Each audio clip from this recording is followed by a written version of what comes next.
kemudian mereka melakukan rapat pleno untuk membahas kita lanjutkan atau tidak perintah atau permintaan dari KPU pusat ini. Akhirnya disimpulkan karena 4 orang setuju, karena dikatakan ini diminta oleh KPU Provinsi atas permintaan KPU RI, maka 4 orang ini akhirnya setuju karena merasa ini adalah hierarkis dan seterusnya, karena itu juga yang ditekankan kepada mereka. Tetapi ada 1 orang yang menolak dan menganggap bahwa ini adalah kerja yang tidak sesuai dengan peraturan perundang-undangan dan tidak jujur, manipulasi dan seterusnya. Nah, itu hanya sekedar contoh. Di bagian kiri itu screenshot dari Sipol yang memang kemudian kalau kita dilihat di baris kelima tidak kelihatan ya, tetapi itu ada Partai Gelora itu sudah menjadi memenuhi syarat di kabupaten tersebut. Karena tadi datanya sudah dirubah untuk semakin banyak menjadi MS, padahal sebelumnya banyak yang TMS gitu. Nah, jadi ini sekedar contoh saja. Kami punya banyak dari daerah lain data-data ini ya. Nah, kemudian Bapak dan Ibu sekalian, akhirnya disimpulkan oleh KPU RI berapa partai yang lolos pada saat itu dan berapa yang tidak, dan kemudian diteruskan untuk bagi yang tidak atau belum memenuhi syarat untuk dilakukan perbaikan. Diminta partai-partai politik tersebut menyerahkan kembali sejumlah anggota. Jadi permintaan atau rumusnya itu harus sesuai seperti awalnya, menyerahkan berapa, harus diserahkan segitu lagi. Ya.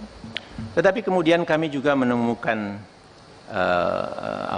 data, lagi-lagi ada dugaan bahwa di dalam memenuhi data-data itu, ya, untuk kemudian diverifikasi administrasinya sebelum diturunkan di dalam verifikasi faktual perbaikan atau yang kedua, itu juga ada perintah untuk udah data itu masuk saja dulu, MS-kan saja semua.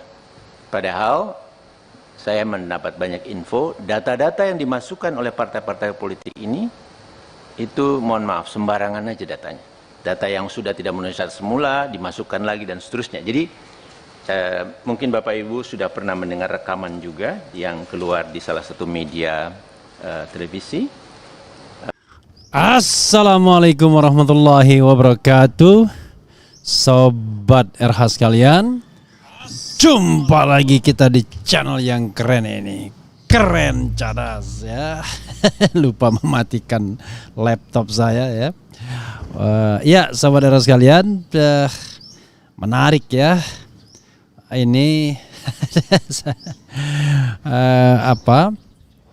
soal verifikasi partai politik yang walaupun sudah lewat masih menyisakan persoalan-persoalan. Antara lain persoalan yang terkait dengan Partai Gelora. Dan tentu saja Partai Umat sudah lolos ya setelah dilakukan verifikasi ulang, dan semacam bentuk komprominya adalah Partai Umat diloloskan juga atau lolos juga ya. Sementara ada partai-partai lain yang dari awal memang didorong untuk diloloskan ya, disebut-sebut Gelora, sebelumnya disebut-sebut juga ada Partai Garuda, kemudian juga ada partai partainya Anas Urbaningrum ya. Jadi itu gosip dan isunya, tetapi tentu tidak hanya sekedar isu karena koalisi masyarakat pemilu bersih yang diwakili oleh Hadar Nafis Gumai, mantan anggota KPU Komisi Pemilihan Umum, itu sudah memaparkan hal tersebut di Komisi 2 DPR. Walaupun kemudian ketika menyinggung soal istana dan lain sebagainya sidang diminta tertutup, tetapi semua sudah memberitakan, termasuk media-media ya, media mainstream. Hari ini misalnya ada 2 berita yang selain tadi potongan video dan bisa dicek di TV Parlemen, juga ada beberapa potongan video. Nah, ini ada 2 berita, misalnya Ke DPR, Koalisi Sipil pamerkan cat dugaan instruksi KPU loloskan Gelora. Dari Detikcom. Kemudian Koalisi Sipil serahkan bukti kecurangan verifikasi faktual KPU ke Komisi 1 DPR. Ketua KPU Hasyim Asyari perintahkan Partai Gelora diloloskan sebab permintaan istana. Coba kita bacakan dulu satu ya, persisnya seperti apa, dan nanti kita akan ulas ya. Memang ini soal cawe-cawe ini adalah hati-hati loh. Kalau memang itu betul ada sebuah permintaan istana dan lain sebagainya, kita nggak bisa diam saja. Ini bisa mengarah kepada impeachment karena presiden atau istana sudah melakukan perbuatan tercela. Apalagi bisa dibuktikan kalau ini adalah perintah langsung Presiden Jokowi. Oke, jadi perbuatan tercela itu salah satunya ya melanggar konstitusi, mempengaruhi, mengintervensi dan lain sebagainya. Oke, coba kita lihat ya, karena yang begini-begini ini banyak. Kalau kita mau lakukan verifikasi atau kita lakukan penyelidikan dan penyidikan. Koalisi Sipil serahkan bukti kecurangan verifikasi faktual KPU ke Komisi 2 DPR. Ketua KPU Hasyim Asyari perintahkan Partai Gelora diloloskan sebab permintaan istana. Republika.co.id Jakarta. Sejumlah lembaga swadaya masyarakat LSM yang tergabung dalam Koalisi Masyarakat Sipil Kawal Pemilu Bersih menyerahkan sejumlah bukti dugaan kecurangan KPU dalam proses verifikasi faktual partai politik calon peserta pemilu 2024 kepada Komisi 2 DPR. Bukti itu diserahkan ketika koalisi mengikuti rapat dengar pendapat umum RDPU dengan Komisi 2 DPR di Kompleks Senayan, Jakarta Pusat pada Rabu.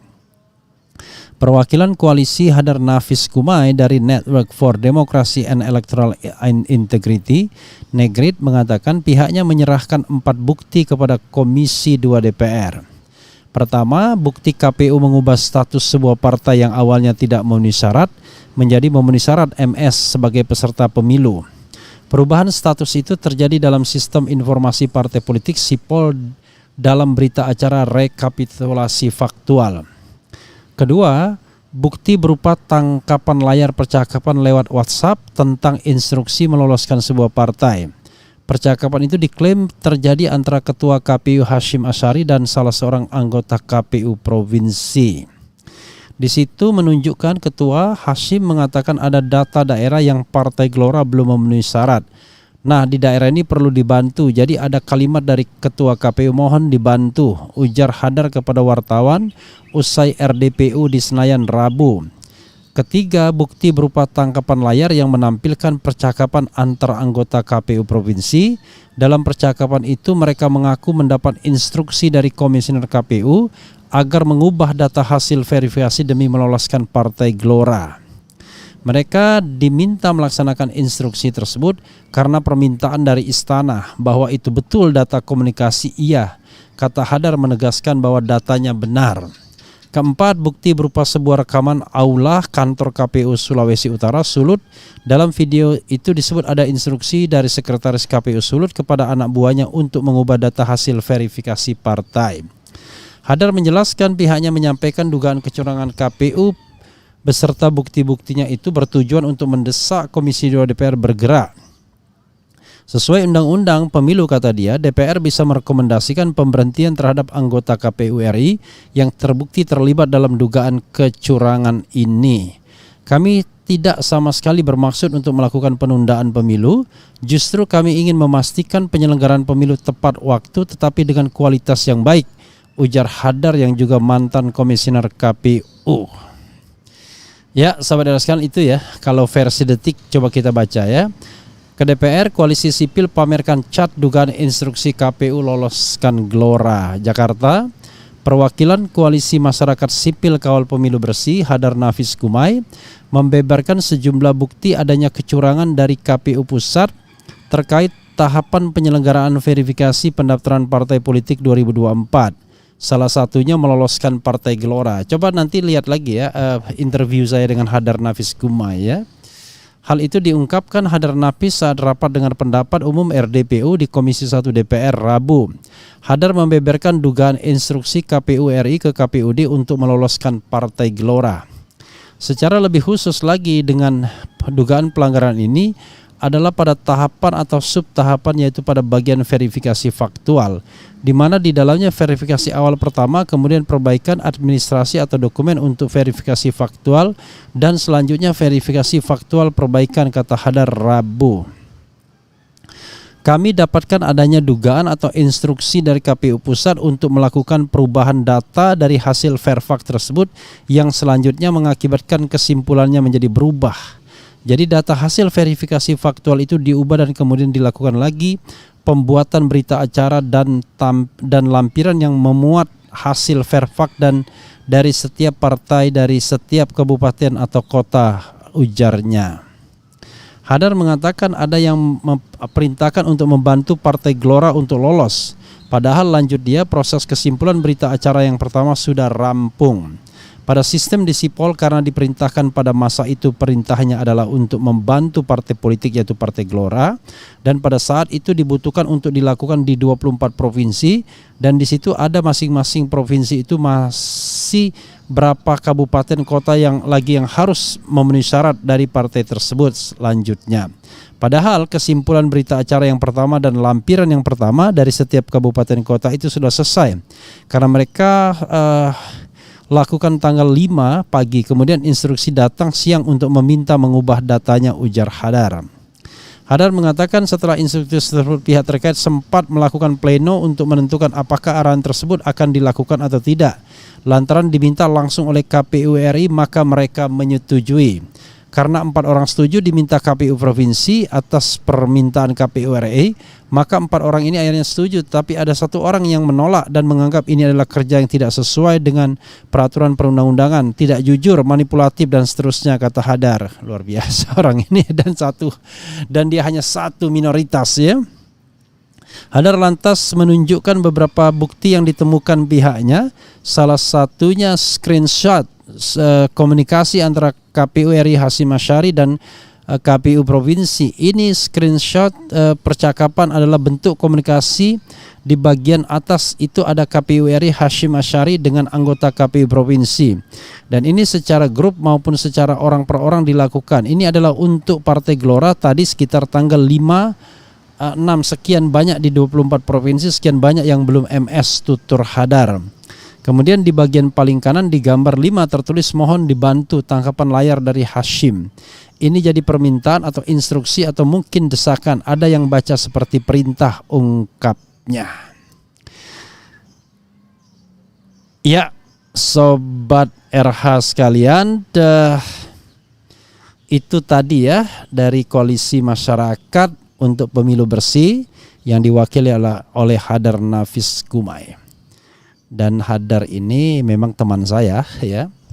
Dari dulu dia orang yang sangat concern terhadap pemilu yang bersih. Dan relatively memang independen orangnya, tidak punya afiliasi politik dan terbukti tidak pernah memang menjadi anggota partai politik. Dulu sama sama saya di Cetro. Sebelum Cetro dia di Unfrail ya, University Network for Fair and Free Election untuk pemilu tahun 1999. Tapi setelah itu kemudian mendirikan Cetro, Center for Electoral Reform bersama Smitanoto Susanto. Dia menjadi deputy director ya, dan menjadi orang nomor 2 setelah Smitanoto Susanto. Sangat banyak kontribusinya dalam perubahan konstitusi, terlepas kemudian ada pro dan kontra, tetapi pada masa itu Cetro termasuk NGO yang luar biasa. Tapi sekarang Cetro nggak ada lagi ya, sempat diganti dengan Correct ya, di mana saya pada waktu itu menjadi direktur eksekutifnya ya setelah Hadar Gumai di KPU, tetapi Correct agak mati suri sekarang, belum dihidupkan kembali. Mungkin akan dihidupkan kembali ya. Bagus juga untuk dihidupkan kembali karena ini pemilu yang menurut saya krusial untuk terus dikawal. Padahal Correct itu sendiri itu 2003 ya pada waktu itu peralihannya.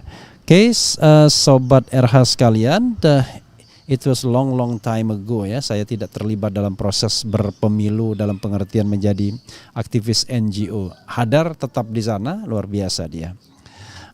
Oke, sobat RH sekalian, apa yang ingin kita katakan dengan hal ini? Jelas ya, kalau ini memang faktual, jelas Ketua KPU Hashim Asyari itu melakukan pelanggaran berat dan rasanya tidak mungkin tidak harus betul-betul dipecat karena dia sudah melanggar peraturan perundang-undangan. Bahkan dikatakan ini merupakan tindak pidana pemilu dan ganjarannya harusnya tidak hanya diperingatkan tapi diberhentikan. Itu satu ya. Dan selain Hashim Asyari sebagai ketua KPU ya semua yang terlibat harus demikian, siapapun, whoever.